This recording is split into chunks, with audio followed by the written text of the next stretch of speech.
48,487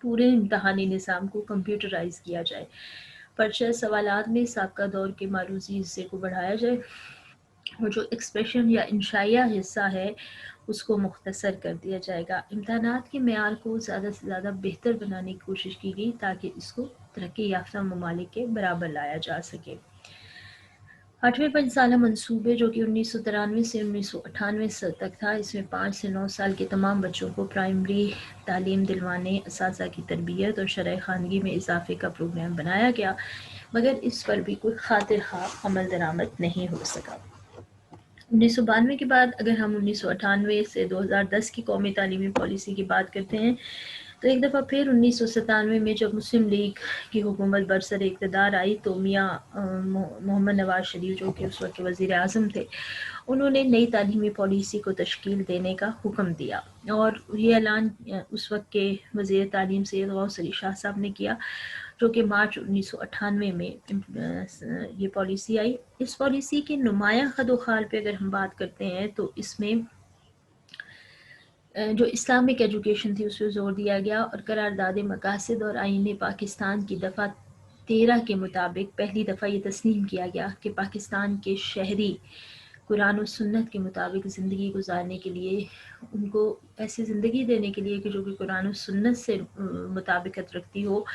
یہ حکومت پہ ذمہ داری عائد ہوتی ہے کہ وہ طلباء کی تربیت کا انتظام بھی اسی طرح کریں۔ اس مقصد کو حاصل کرنے کے لیے قرآن کی تعلیم کو تمام سطحوں اور درجوں میں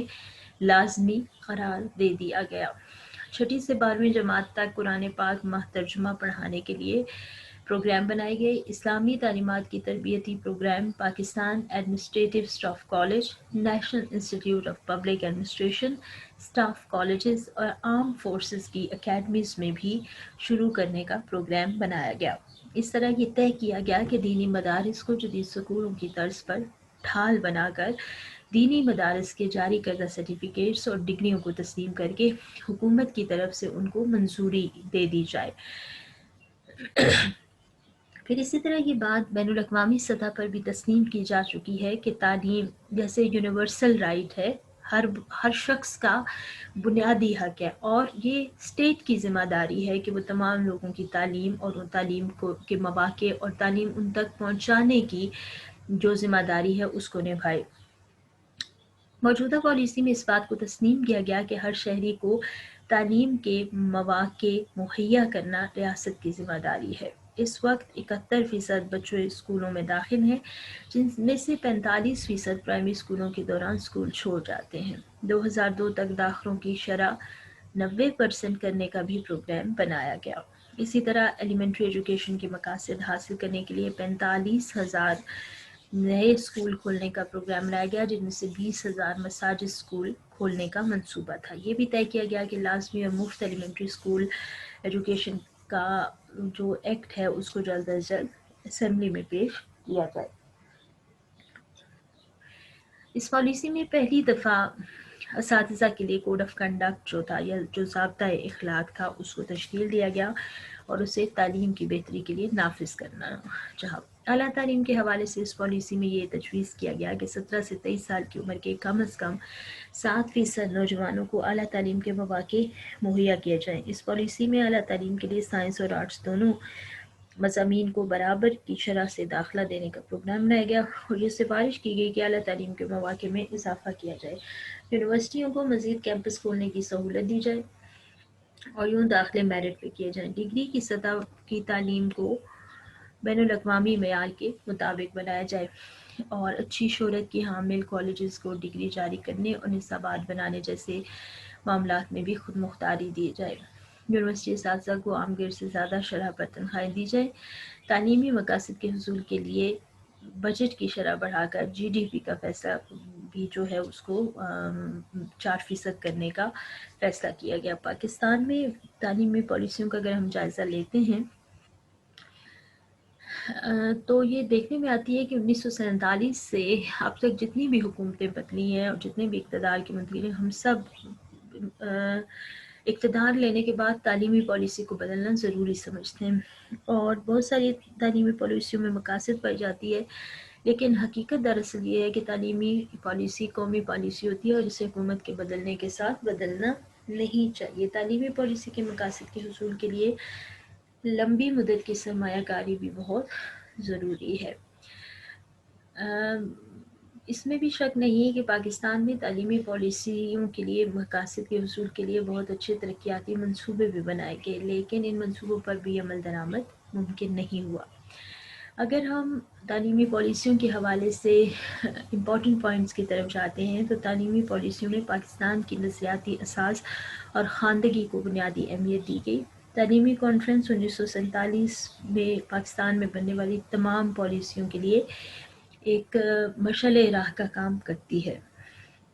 تعلیمی کمیشن 1959 میں پہلی بار نظام امتحانات کو تبدیل کرنے پہ غور کیا گیا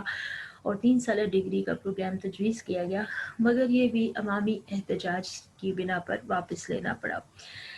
یحییٰ خان کے دور میں بننے والی 1970 کی تعلیمی پالیسی عوام کی امنگوں کے مطابق ہونے کے باوجود بھی عمل درآمد سے محروم رہی۔ 1972 سے 1980 کی تعلیمی پالیسی کے بارے میں یہ کہا جا سکتا ہے کہ یہ ایک انقلابی پالیسی تھی۔ اس پالیسی کے تحت انگلش میڈیم اداروں کے علاوہ نجی شعبے کے تمام اسکول اور کالجوں کو قومی تحویل میں، یا جسے ہم نیشنلائزیشن بھی کہتے ہیں، تو یہ 1972 کی پالیسی میں ذوالفقار علی بھٹو کی گورنمنٹ میں یہ ہوا، لیکن اس پر بھی جزوی طور پر عمل کیا گیا اور فیسوں میں معافی اور تعلیمی اداروں کو قومی تحویل میں لینے کی وجہ سے اخراجات بھی بڑھ گئے، جس کی وجہ سے حکومت جو ہے وہ بہت ایسے پروجیکٹس پر عمل درآمد نہ کر سکی۔ 1979 کی تعلیمی پالیسی ضیاء الحق نے بنوائی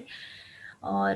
اس میں تعلیم کے فنی اور نظریاتی پہلوؤں پر بہت زور دیا گیا۔ مساجد اسکول، ورکشاپ اسکولز اور محلہ اسکول کھولنے کا پروگرام بنایا گیا اور اردو پہ خاصی توجہ دی گئی اور یہ کہا گیا کہ آئندہ 15 سالوں میں سے سرکاری زبان کے طور پہ نافذ کیا جا سکے گا۔ 1992 کی تعلیمی پالیسی نواز شریف کے دور میں اس کا اعلان ہوا اور تعلیمی پالیسی کے نفاذ کے 1 سال کے اندر اندر حکومت تبدیل ہو گئی، لیکن 1998 میں دوبارہ نواز شریف کی حکومت آئی تو ایک نئی تعلیمی پالیسی لے کر آئی اور پھر اس میں کچھ سفارشات پر عمل درآمد بھی ہوا۔ Thank you.